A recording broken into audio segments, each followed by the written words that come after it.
Halo geng, berjumpa lagi dengan Sandal Movie. Kabar baikkah di sana? Apapun profesinya sahabat Sandal Movie, semoga ditambahkan kesehatannya, tambah umurnya, tambah banyak rezekinya, pastinya yang barokah. Kali ini Sandal Movie akan merangkum alur film yang tak kalah menegangkan. Akan tetapi sebelum dilanjut, seperti biasa besti, bagi sahabat Sandal Movie yang belum mensubrek channel ini, subrek saja seviral-viralnya agar tidak ketinggalan film-film yang menarik lainnya. Cus, cus, cus.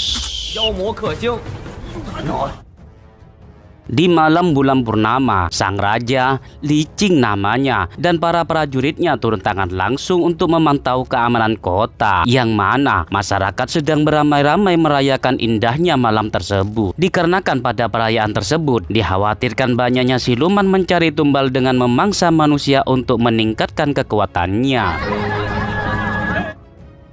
Sedangkan di waktu yang sama, istri sang raja, si Liang namanya, sedang melakukan prosesi melahirkan. Emang gelisah yang super cerodong. Akan tetapi sebagai seorang raja yang adil dan beradab, dia lebih mementingkan keselamatan rakyatnya. Wow, top marko, top geng. Dugaan yang sangat kuat. Tak lama dari itu, datanglah para siluman kelelawar untuk memangsa manusia yang berada di sana.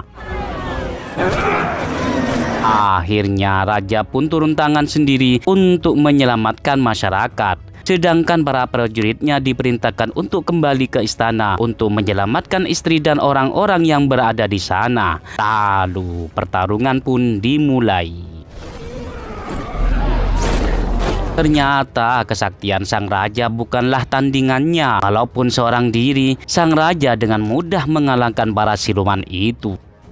Kembali ke istana, yang mana istri raja sudah berhasil melahirkan anak laki-laki. Segeralah memerintahkan prajuritnya untuk memberitahu kabar baik itu kepada raja. Namun tiba-tiba muncullah sesosok siluman jahat yang sangat kuat, namanya Si Qi, dan menyerang para pengawal dengan mudah.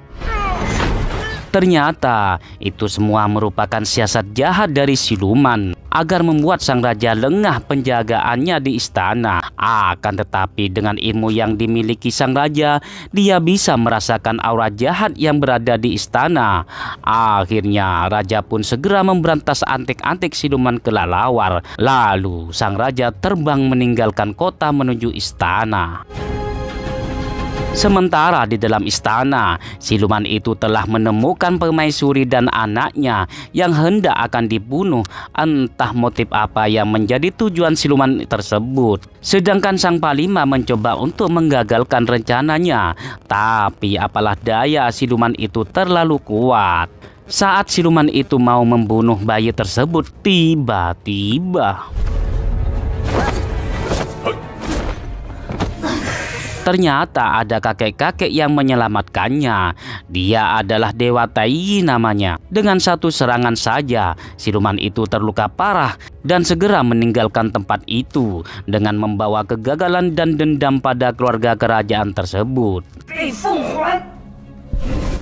Tak lama dari itu, sang raja baru sampai dengan keadaan panik terhadap keselamatan anaknya. Kemudian setelah mendengar cerita dari istrinya, lalu sang raja mengucapkan terima kasih kepada Dewa Tai.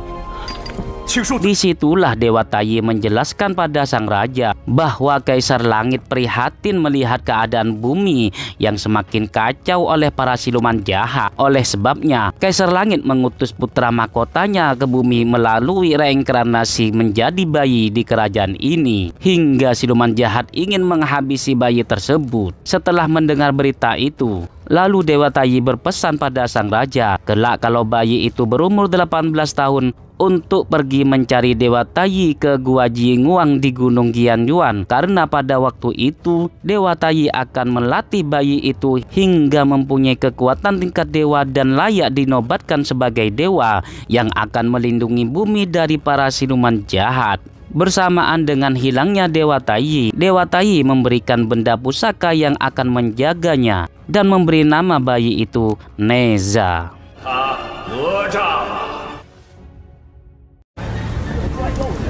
Singkat cerita, 18 tahun telah berlalu. Di tempat restoran, terlihat sekelompok pendekar yang sedang membicarakan tentang Neza, yang mana Neza selalu memenangkan lomba pemburu iblis setiap tahunnya. Sebagian pendekar itu ada yang ambisi ingin membunuh Neza. Tak lama dari itu, datanglah seseorang yang misterius berpakaian laki-laki memberitahu bahwa Neza merupakan pemburu iblis yang biasa-biasa saja. Dan juga memberitahu kalau di Sungai Zia ada sesosok siluman naga. Barang siapa yang bisa menangkap dan membunuhnya, maka dia dijuluki pemburu siluman terhebat sedunia. Mendengar itu, tiba-tiba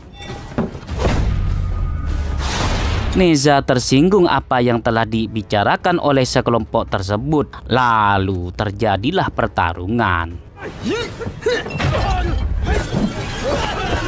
Pada saat Neza memberi pelajaran kepada orang misterius itu, ternyata orang itu seorang cewek cantik namanya Lingzu. Hingga Neza terpesona memeluknya.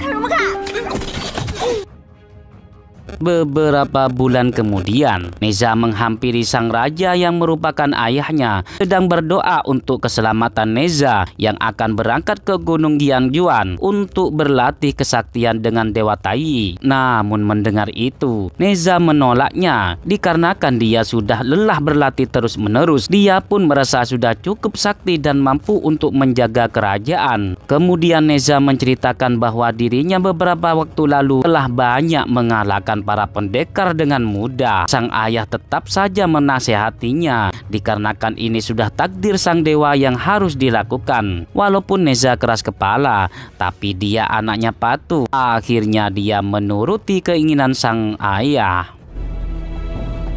Keesokannya, Neza sudah siap-siap mau berangkat ke Gunung Gianyuan yang diantar oleh ibunya ke depan rumahnya. Ibunya sangat senang karena Neza sebentar lagi akan menjadi seorang dewa yang dilatih langsung oleh Dewa Tai. Dengan bekal doa restu sang ibu, dengan penuh semangat Neza dan pengawalnya segeralah berangkat. Setelah sampai di perbatasan, ternyata Neza masih penasaran dengan misteri di Sungai Zia, yang mana sebelumnya raja telah melarang siapapun yang pergi ke sungai tersebut karena Neza merasa dirinya cukup kuat dan dengan pusaka yang dia miliki, siluman apapun pasti dia kalahkan. Setelah sampai di Gunung Zia, nyata dia dikagetkan dengan datangnya sekelompok pendekar pemburu siluman, dan juga Neza melihat 3 orang yang juga penasaran akan misteri Sungai Zia itu. Dari kejauhan, Neza memperhatikan gerak-gerik 3 orang itu. Pada awalnya mereka ketawa berbahak-bahak. Lalu tiba-tiba satu persatu mereka lenyap, hanya menyisakan seorang cewek. Ternyata teman-temannya dimangsa oleh siluman naga raksasa penghuni Sungai Zia. Melihat naga raksasa itu, pemburu siluman dan pengawal Neza segera lari dari tempat itu. Sedangkan Neza segera menyelamatkan Lingzu yang hendak dimakan oleh siluman naga. Kemudian dengan tanpa rasa takut, Neza menantang siluman naga untuk bertarung.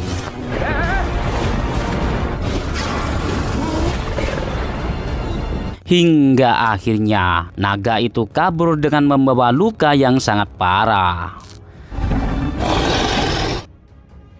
Setelah sampai di tempatnya, naga itu memberikan kekuatannya kepada kekasihnya yang sudah bertahun-tahun berlatih kesaktian, dan akhirnya naga itu pun tewas. Pagi harinya, siluman wanita itu telah kembali lagi dari pengembaraannya. Dia sangat marah mengetahui kekasihnya tewas di tangan Neza dan berjanji untuk balas dendam membunuh Neza dengan tangannya sendiri. Beberapa hari kemudian, dengan kesaktian dan kekuatan barunya, siluman wanita itu mampu merubah wujudnya menjadi Dewa Tai dan membunuh para prajurit dengan mati mengenaskan. Pada saat sang raja berpatroli, raja pun kaget melihat prajuritnya banyak yang tewas. Ternyata itu semua ulah dari Dewa Tai. Dikarenakan raja tidak tahu kalau itu Dewa Tai palsu, kemudian raja meminta maaf. Kemudian dewa palsu memerintahkan pada raja untuk menghukum Neza yang telah berani membunuh dewa naga pengatur hujan alias siluman pemangsa manusia. Tak lama dari itu, pusaka milik Neza memberikan sinyal seakan-akan memberitahu kalau ayahnya terancam mati. Benar saja, Neza melempar pusaka ke dewa palsu itu yang sedang menyerang ayahnya.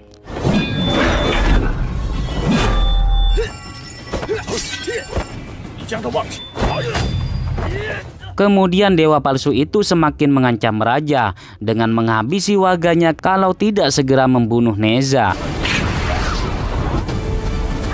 Akhirnya dengan terpaksa, sang raja mengajungkan pedangnya ke arah Neza untuk meminta maaf kepada dewa tayi palsu. Akan tetapi ayahnya tak mampu melakukan perbuatan itu dikarenakan Neza merupakan darah dagingnya sendiri. Neza tidak tega melihat keburukan sang ayah yang telah dilecehkan walaupun sama dewa sekalipun. Lalu Neza mengambil pedang sang ayah yang terjatuh dan menyuruh pada dewa palsu untuk menghentikan perbuatan jahatnya dikarenakan dia akan membunuh dirinya sendiri. Dengan pedang ayahnya, Neza menggolok lehernya. Ternyata setelah kematian Neza, dewa tayi palsu itu menampakkan wujud aslinya. Begitu terkejutnya sang ayah melihat anaknya mati bunuh diri akibat ulah siluman naga, dan seketika itu pun langsung menyerang siluman itu. Namun apalah daya, sang raja bukanlah tandingan siluman perempuan itu, yang malah siluman itu membiarkan raja tetap hidup supaya merasakan penderitaan yang pernah dialami saat kehilangan kekasihnya. Singkat waktu, hari demi hari, keadaan kota semakin kacau. Warga banyak yang mati dibunuh oleh siluman kelelawar. Sedangkan raja tidak bisa berbuat apa-apa karena masih shock atas kematian Neza. Beberapa hari kemudian, sang raja bangkit dari penderitaannya, lalu mengumpulkan sisa-sisa para prajurit yang masih ada untuk membasmi para siluman kelelawar. Alhasil, para siluman itu berhasil dikalahkan oleh raja dan pengikutnya. Kemudian raja dan pengikutnya mengontrol keamanan di sekitar kota. Akan tetapi ternyata masih sisa satu siluman yang kuat. Lalu tiba-tiba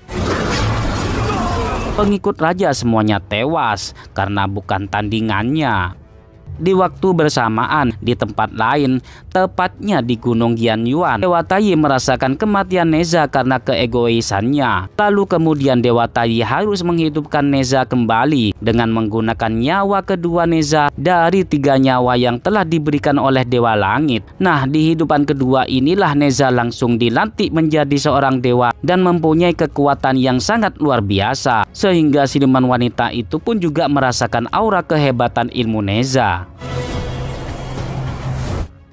Kembali ke ibu kota, saat raja mau dibunuh oleh siluman itu, lalu seketika itu pula Neza datang dan langsung melenyapkan siluman itu dengan cahayanya saja tanpa menyentuhnya.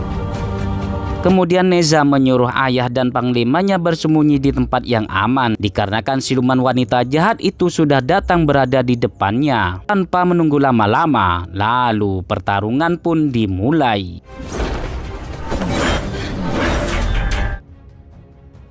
Dengan jurus tombak pemukul naga Neza, akhirnya siluman jahat pun mati hancur hingga tak tersisa.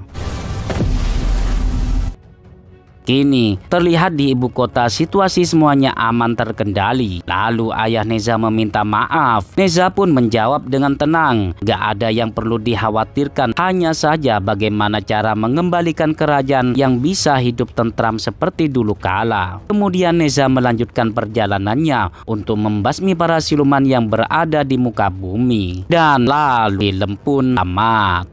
Terima kasih Besti telah menonton sampai selesai. Bila ada kekeliruan atau alur yang tidak mengasihkan, maafin aja Besti. Dan saya ingatkan kembali, jangan lupa subrek dan like agar admin bisa semangat lagi. Jika rokok dan kopinya habis, tinggal buat atau beli lagi. Sampai jumpa di tayangan berikutnya. Bye bye. 你怎么来了？没有。